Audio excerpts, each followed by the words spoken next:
We are just moving right along. I hope everybody is feeling well. We're going to go ahead and move into the next panel. And we have our Let's Chat Personal Experiences Navigating Self Care. And we have Ann Zeitz, Katrina Crawford, and Jessica Martin. Katrina Crawford will be moderating this session, and we're just so happy to have you all with us. Hey everybody. I hope everybody's doing okay today. Today has just been an amazing day. Let me just start by saying that, Tamika, thank you so much for creating a space for us to be able to come together and have conversations like this. I have enjoyed every single moment and every single session. And I think this one right here is just so fitting to come right before our last sort of keynote, because I feel like it's already about what we've been talking about all day today. We're just chatting. So let's chat. We are going to be talking about self care and mental health. I feel like this is so fitting for this community. I am a cervical cancer thriver. I was diagnosed with stage 2B back in December of 2015. I underwent chemo, internal and of the hysterectomy as well. So I pouring self care into myself, taking back control over my mental health, and what I felt about myself after the fact was so real. And so I feel like this Let's Chat segment is really right on time.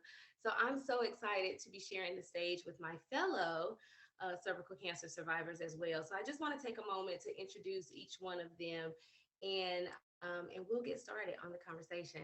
So I want to first say hello to Ann Zeitz. Welcome. Ann is celebrating 5 years of surviving stage 1B2 cervical cancer. She is passionate about advocating for the HPV vaccine in hopes of preventing and eradicating the disease for future generations. Ann is grateful for the opportunity to share her story post treatment in an effort to empower others, survivors, to seek help if necessary. So I can't wait to hear her story. Welcome, Ann. And then I also have Jessica Martin here with me as well. Jessica holds a Master of Science in Psychotherapy. She serves as the chair for the Mental Health Committee for CCAM 2022. She's originally from Germany, but Jessica moved to the US in October of 2018 and was diagnosed with endocervical adenocarcinoma stage 1B1 in May of 2019. After she went to see her OBGYN just because she wasn't happy with the look of her C section scar, and was looking to minimize the scar's appearance. Instead, she actually found that the doctors found a tumor the size of a raspberry. To hear more of your story as well. And then I'll just take just a brief moment to introduce myself as well. I am Katrina Crawford. I like to consider myself a self-care advocate. I'm a lifestyle consultant. I also, in my daytime, am a certified HR professional, and I'm a wife and a mother of four. My mission, though, is really to help women prioritize self care as the first care, because that's something, again, that I realized that I needed to pour back into myself. My goal is to inspire women to embrace, exude, and embody what I like to call the 6 S's, that self care, that self love, self worth, self value, self esteem, and self confidence. But my passion really is to educate on cervical health awareness. I also desire to break down the stigma when it comes to talking about our overall vaginal health and wellness. It's still such a taboo topic. Give God to birth life. So I think we talk about it, which we're going to do today. I feel like it should be loved and celebrated and appreciated. So I'm excited for us to dive into the conversation today. And so, Ann, I just want to start with you. If you will open up by sharing your story with us today. Sure, thank you, Katrina. Yes, like Katrina said, I am a 5-year cervical cancer survivor. I was diagnosed in 2016 after I had my twins. I actually have 3 children. and my twins are my youngest. And they were about 6 months old when I started noticing, basically, I've always called it a period that never ended. So I started contacting my OB, letting her know what was going on. Um, and she never really took me seriously. They did an ultrasound, nothing was determined through that. And so they finally, eventually, decided that they would try an ablation.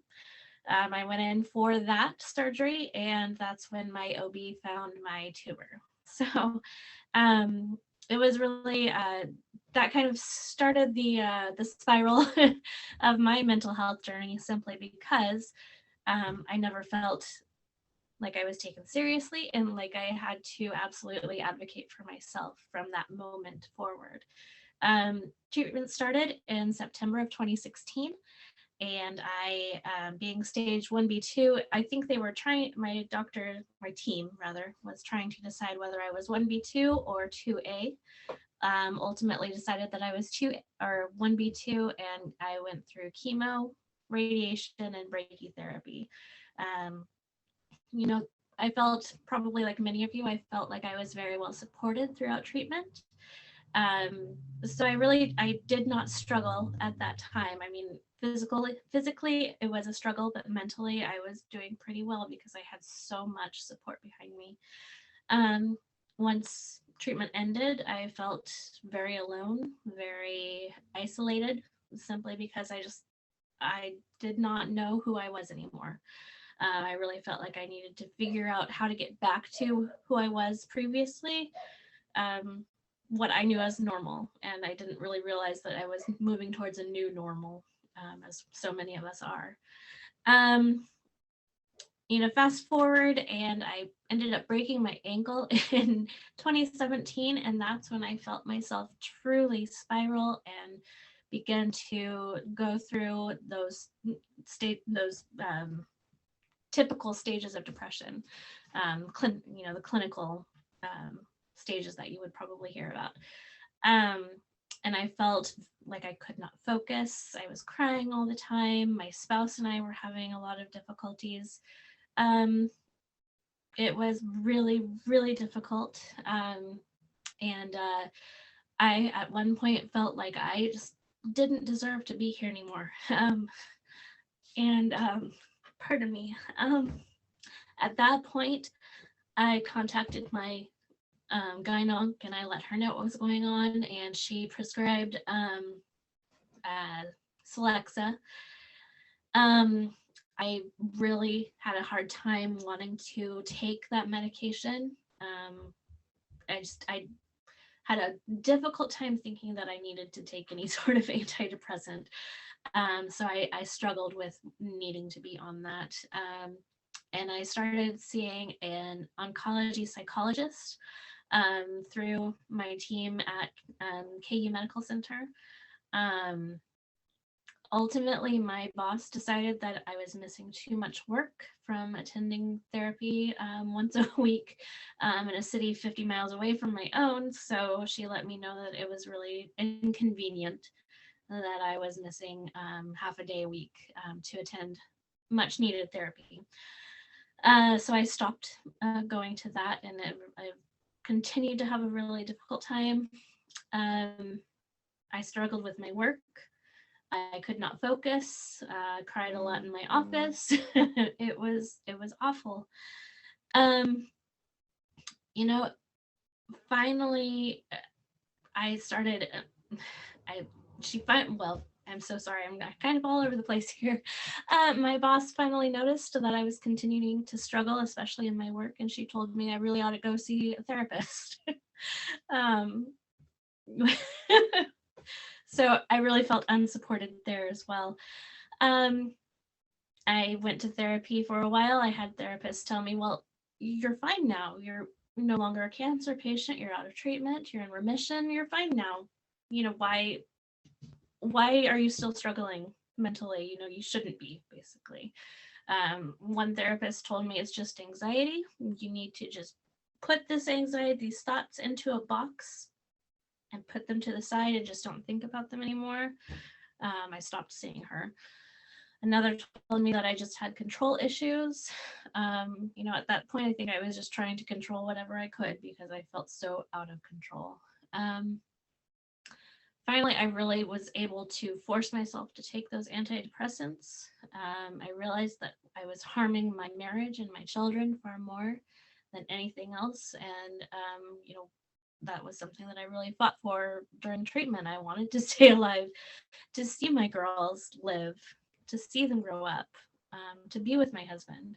So I started faithfully taking my Celexa, and I found that that has truly helped me.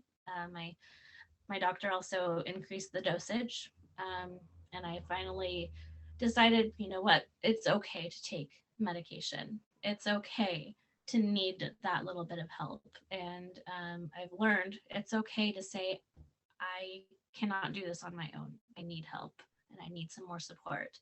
I'm still struggling, you know, but I'm getting a lot better. Um, I've not found a therapist who I can really connect with, so I'm not going to therapy at the moment. I think I could benefit from that, but I have not found anyone that I can really connect with well. Hopefully that'll be my next step in my story and my journey. But The relationship is improving with my husband. My children are doing well.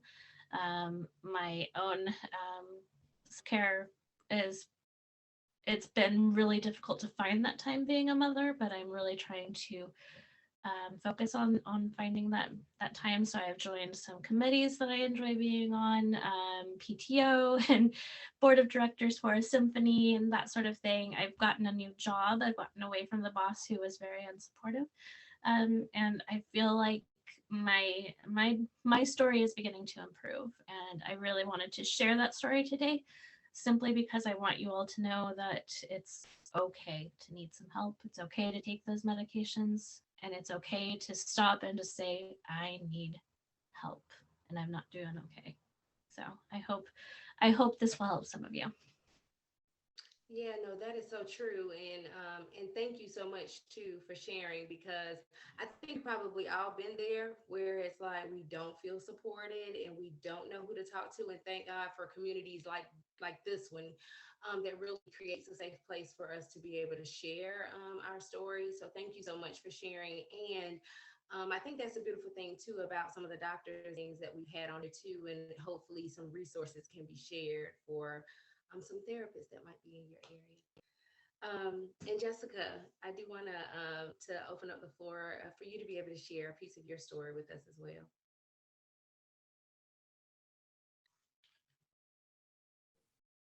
Hey, I'm Jessica Martin. Thank you so much, Anne, for sharing your story.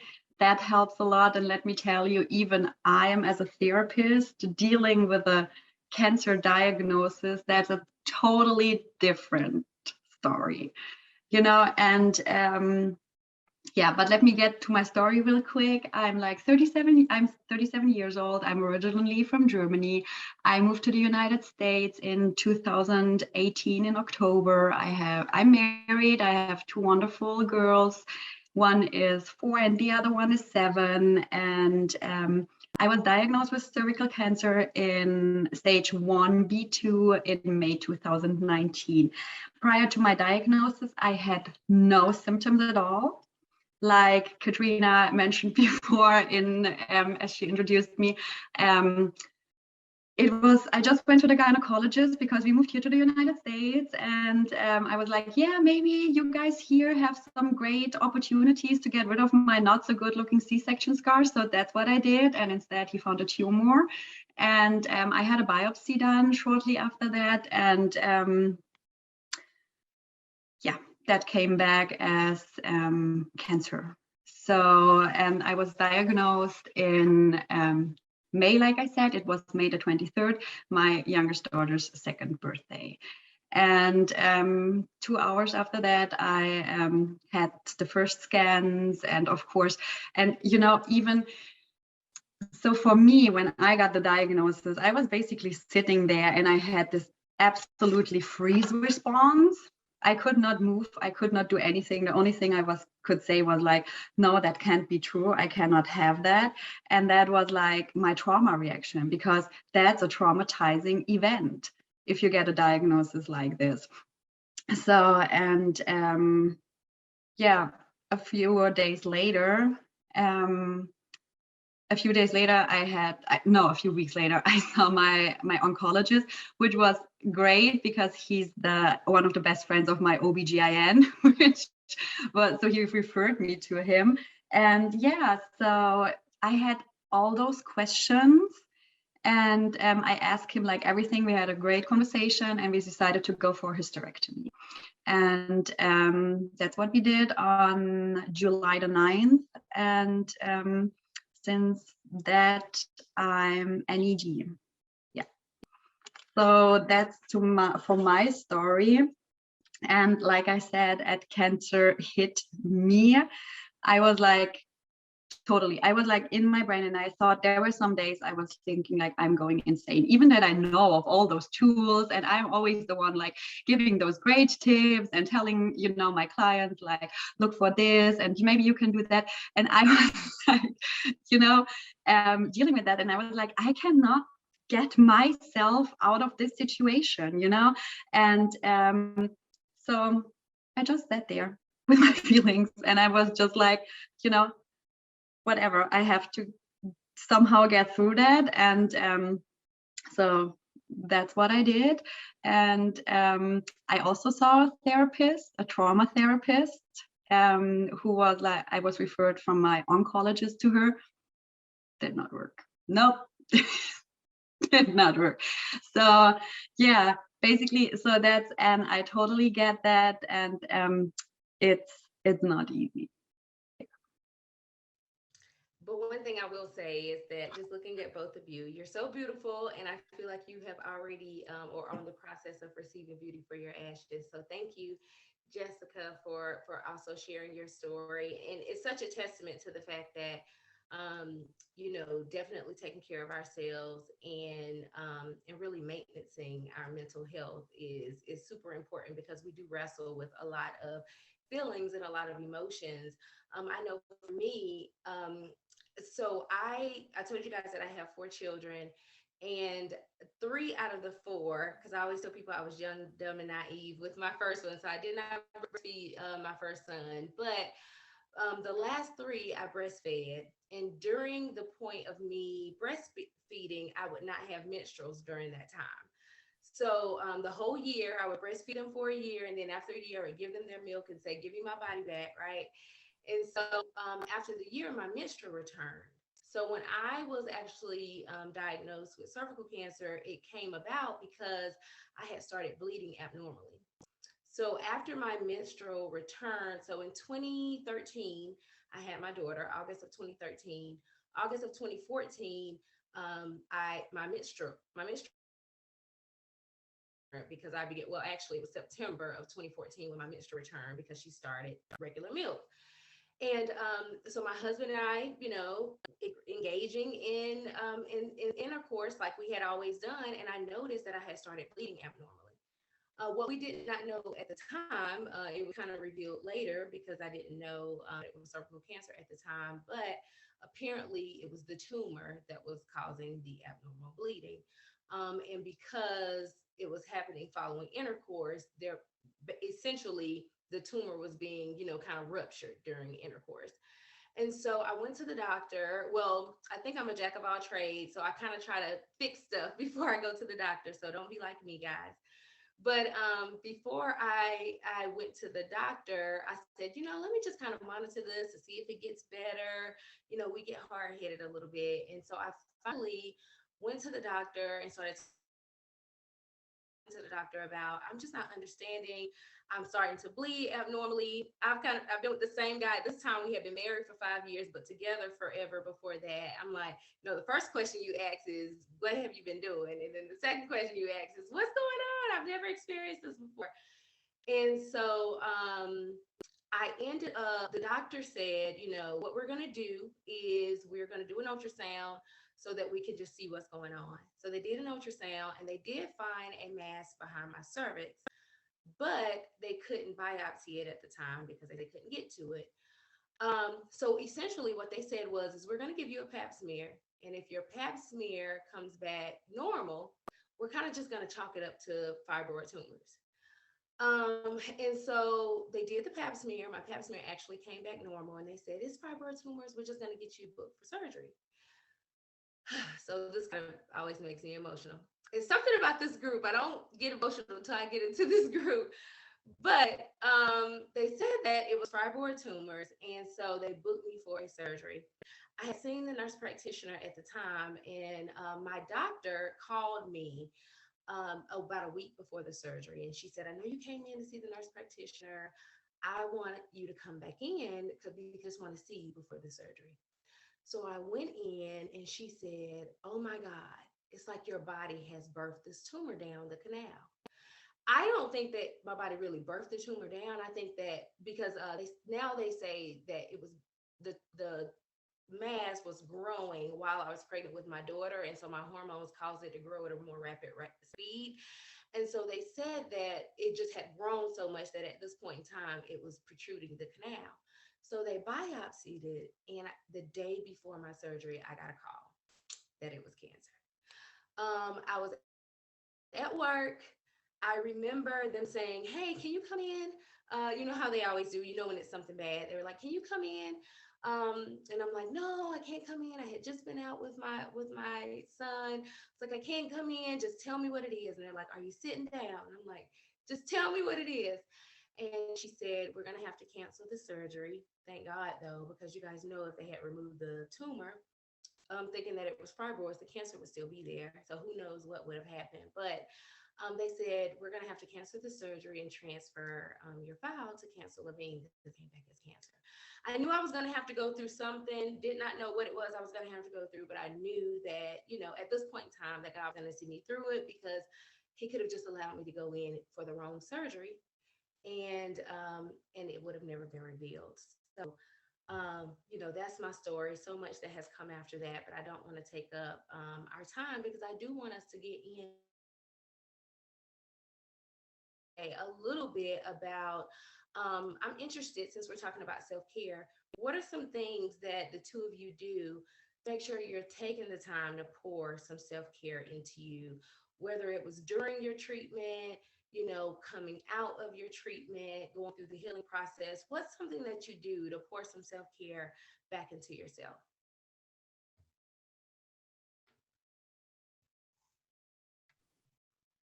I am doing a lot, and but I don't like doing everything because sometimes it's also like challenging yourself for some self-care. For me, that is meditating, for example. So I tried a lot of different stuff, and I know it is so good and it's so essential, but I don't love it. And but that, I mean, self-care doesn't have to be always like awesome, I love it and I'm looking so forward to do it. It just has, in the long run, to make you feel good and to keep those good days, and that is, yeah, that is my struggle with like meditation. Other than that, I like doing all those mindfulness things, and I really like to build it into my day.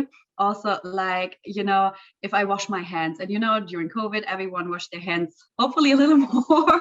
And, so I'm like washing my hands, and then while I do this, I'm like, oh, the water, what does the water feels like? What does the soap smell like? And, and over the day, if you continue doing that, it's like there are some good amount of time where you practice mindfulness. And those are the little things. And also, like, doing exercise, that doesn't mean like you have to run like a 5K or something.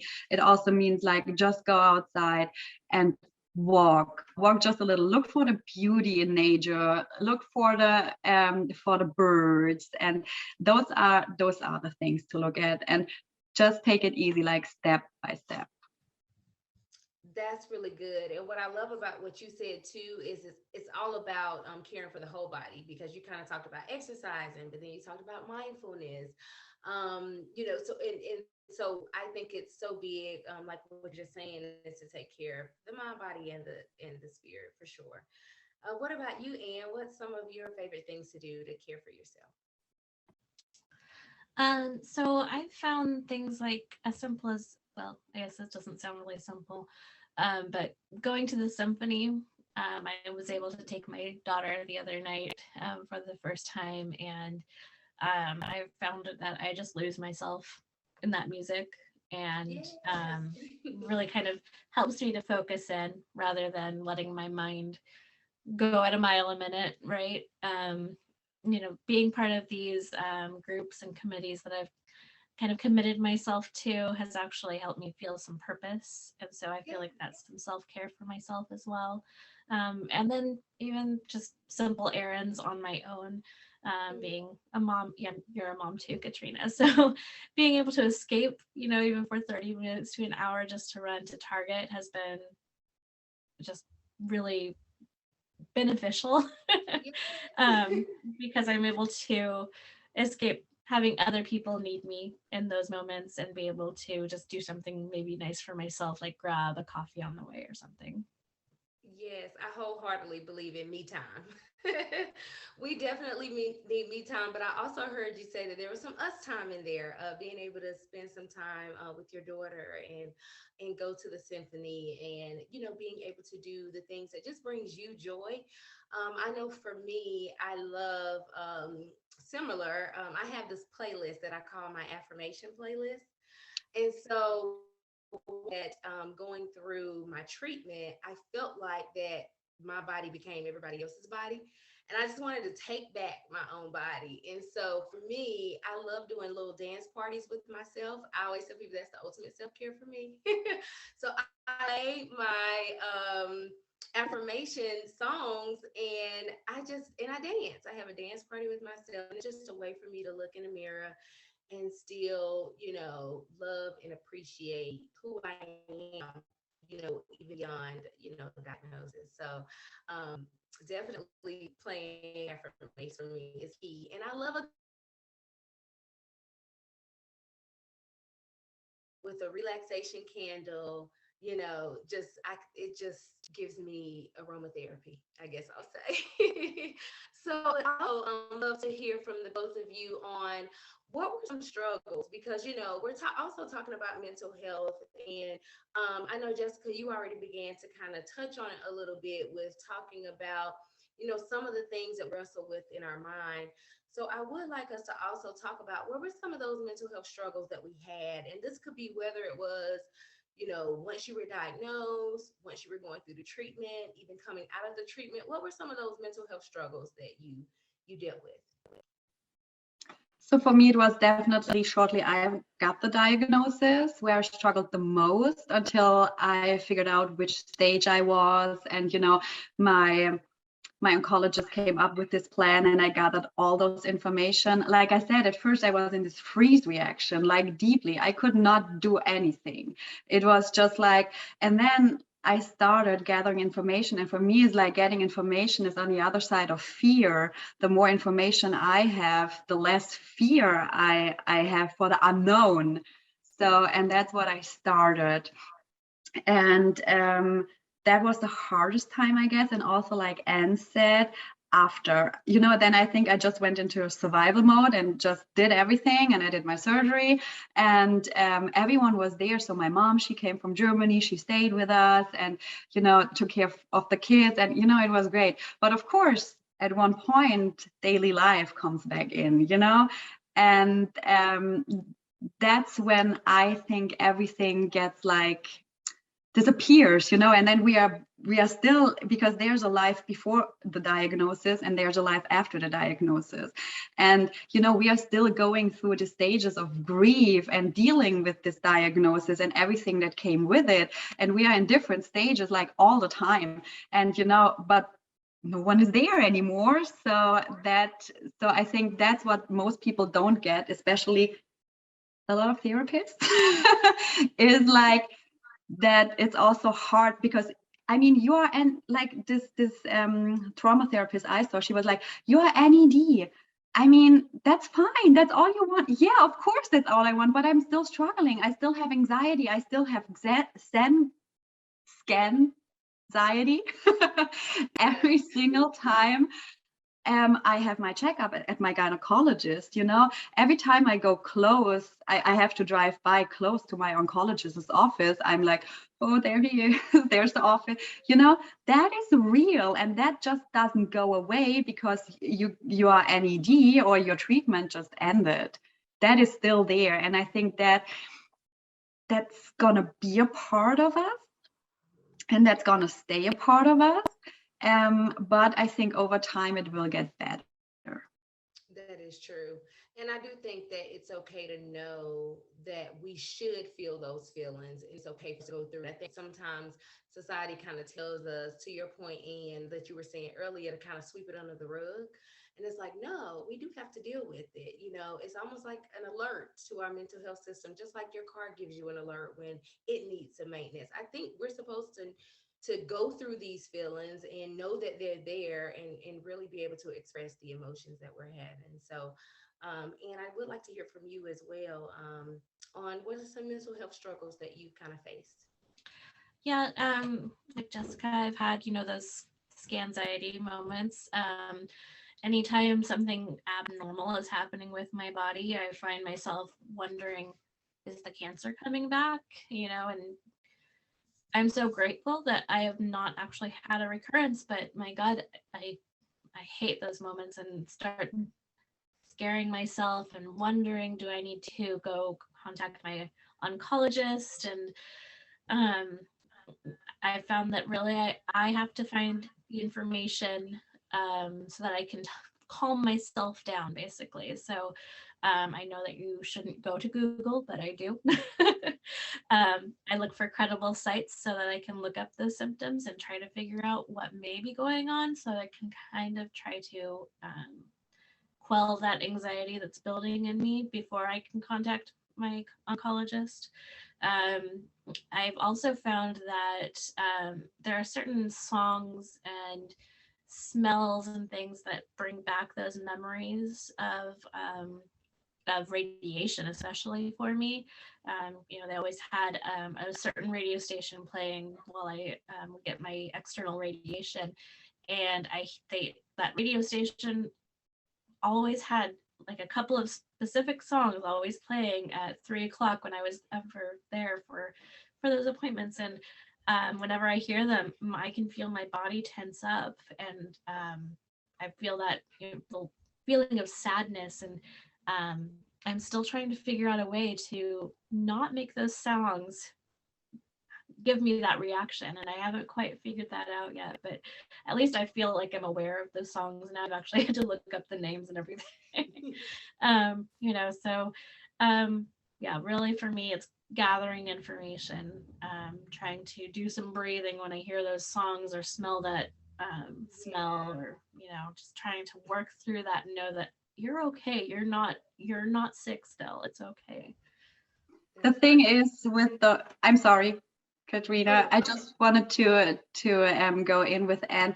Sometimes it's just, so I'm specialized in CBD, which is cognitive behavior therapy, and ACT, which is acceptance and commitment therapy. So, and those therapy bases are like, feelings are there and we don't judge the feelings, because they are there and we have to give them room. And sometimes it's okay just to sit with them and do nothing. The only thing we should always avoid is like to fight them, because if we fight those, then it's like a pressure cooker. We fight and we press it down, and at one point everything explodes and comes back. So that could be the first thing. And also, like you said, those breathing techniques, and just sit there with like non-judgmental. Just, I mean, if you can do this. mhm. That's so Yes. true. oh my goodness, we could sit here all day, just talking about this discussion. I think there's so much more to say, but we do have to move on to get to our last keynote. I will say, I know for me, the biggest struggle, and I only want to say this just so none of us have to feel like that out there, for me was that I felt like I was less than a woman after that, or you start to question whether you are still a woman.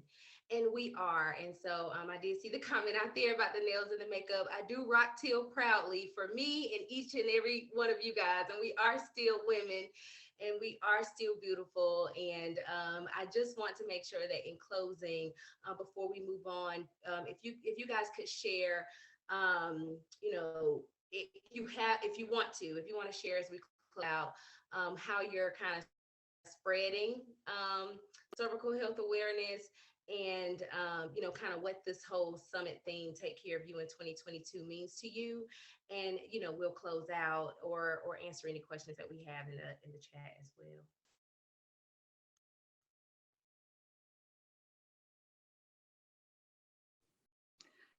So I think it's awesome that we have this part here at Survivor for the mental health part. It's such an important part in our everyday life, and especially dealing with a cancer diagnosis, that adds even more anxiety or everything else to it. Mental health and physical health are like 50-50. So we really have to focus also on healing. So, and it's so important also to take the stigma of like mental health away. So that's why a lot of people probably also call it now mental health, mental wellness instead of mental health, because mental health is always like a little stigma thing. And the more we talk about that, that we are all dealing with that, the more maybe the stigma is taken away. That's what I really, really love, and to spread the word. And like also, I think I put it in a chat. It's not if you have to take medication.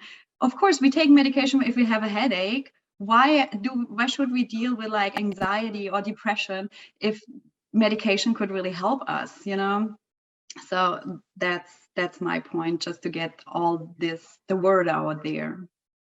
Absolutely. Thank you so much, Jessica. And I do want to open it up to the audience.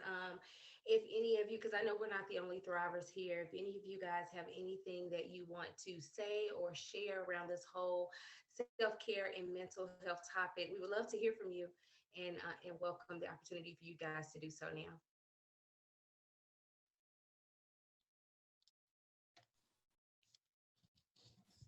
This is Karen. I have a question about the sensory deprivation rooms.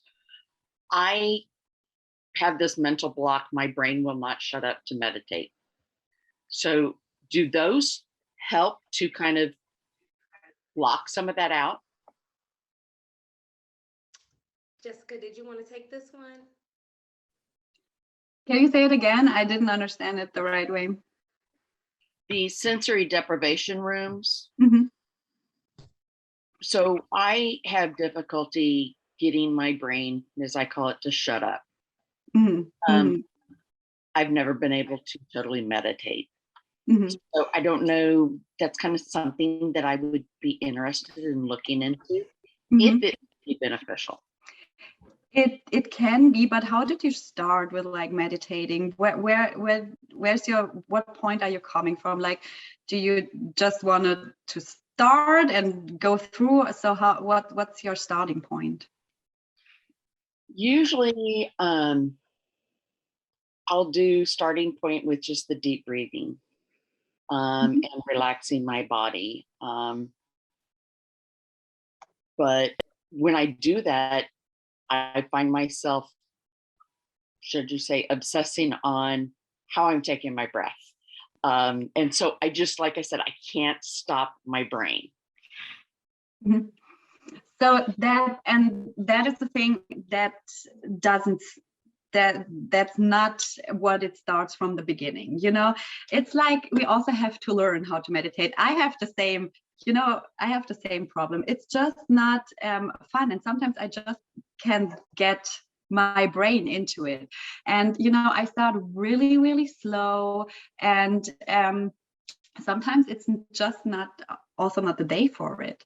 So, and meditation, have you tried like a guided meditation? I've tried the guided, but I still find myself getting easily distracted with it. And Okay. I'll get, you know, it's kind of like the whole thing of, look, there goes a squirrel in my brain. I just, Okay. So what do you think about doing meditation while you are walking?